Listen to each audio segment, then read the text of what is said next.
All right, you guys, I'm going to be starting a new tapestry for avocado, and this one's much smaller. It's just a 3x3 tapestry, but I wanted to walk you guys through the whole entire process, start to finish, for how I create these tapestries. So today is day one of the actual creation process. I've already got the design okayed, and I still need to sketch it out, pull the monk's cloth, get everything set up to actually begin creating.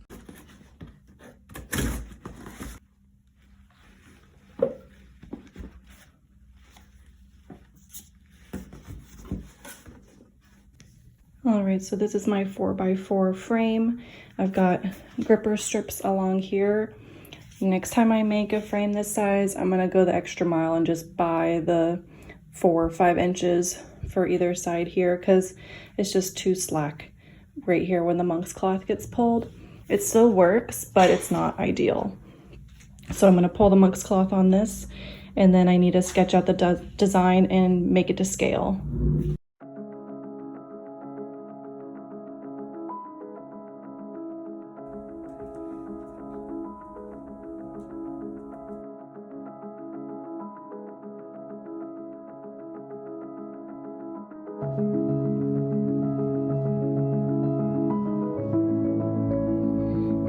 So this part is all done. As you can see, it is tight like a drum, which is as it is supposed to be. And it was super easy to put together. It takes about 2 minutes, maybe 5 minutes, if you're not as seasoned as myself. But now I need to transfer the design onto here. But first, I need to make myself a grid because I don't have a projector to make sure that it's the size that it needs to be for the project. So as you see here, I am drawing out my grid. I'm getting it all set up. I want 1x1 squares so that I can transfer over my sketch as accurately as possible. Usually the process does not take this long, but I actually forgot quite a few of the important items that I needed back at home, so I just had to make do. But I got it all done. It took way longer. Next time I will not forget these pieces, but we got it done, and now it's ready to transfer that sketch over. All right, so this is the design. As you can see, I already have the grid drawn out, and it's 3x3, so each square represents a foot. This just helps me give me a frame of reference for when I'm drawing onto my backing cloth. So I've got my 3x3 square there, and now I need to break that up into 1x1 foot squares to give me a better idea of where to lay my design.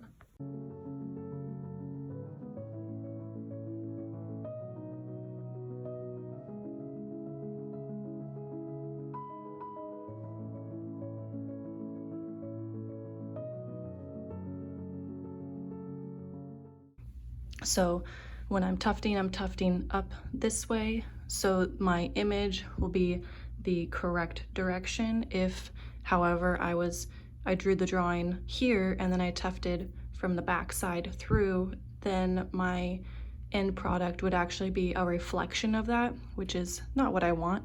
So you always have to take that into account when you're sketching your design and putting it all together in this process.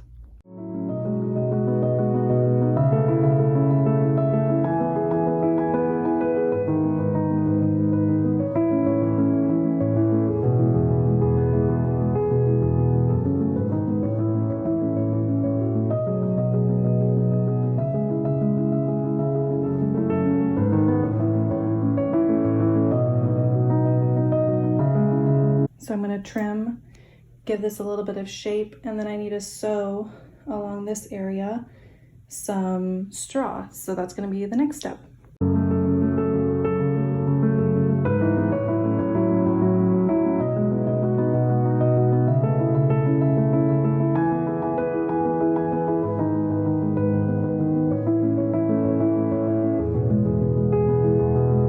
All right, so I've threaded my needle. I use this when I'm working on my larger canvases, simply because this is fantastic. So it just makes it very easy. Instead of having to reach around the canvas to sew, I'm able to just loop it through, which makes it 1,000 times faster.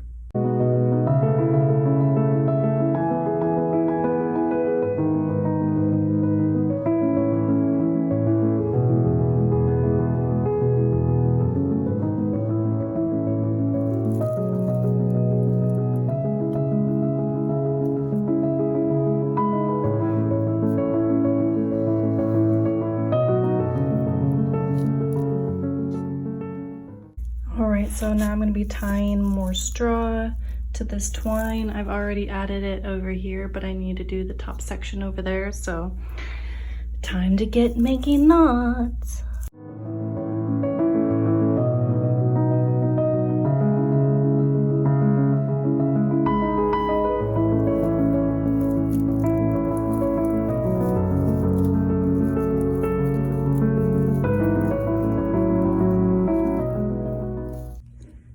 So it is time to sew in the last bit of the straw. There's a small section that I need to add the straw to.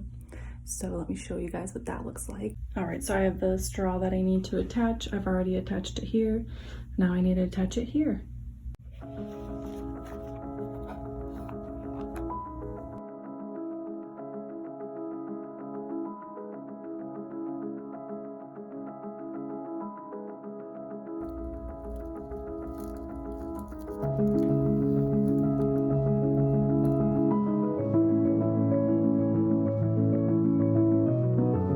Okay, straw is attached. Now we are gonna get tufting.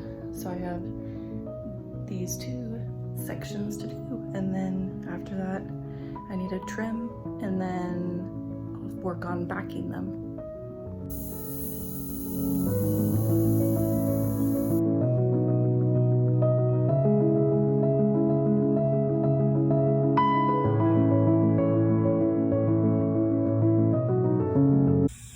All done tufting. I'm sweating now, and now we just need to begin carving. I've got my carving shears here. I use these ones. Some people use something more similar to what you would use for like shaving your head. These are actually made for sheep, so these are sheep shears, and with the length that I use when I tuft, I like to use these ones because they're long and they're able to get in between those fibers and cut really, really well, which is totally necessary for what I do. So yeah, I need to start carving and we're gonna get going.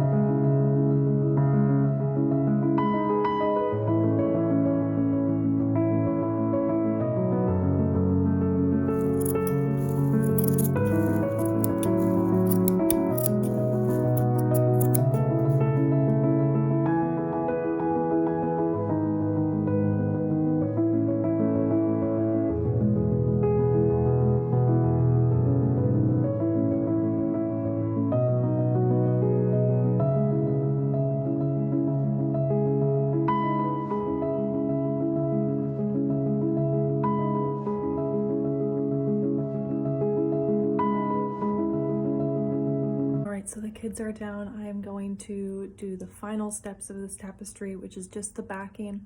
So all I need to do is iron on the heat and bond and then put the muslin on top of it, and we are good to go. And I am so excited that this is finally coming to a finish. I can't wait to show you guys the final images.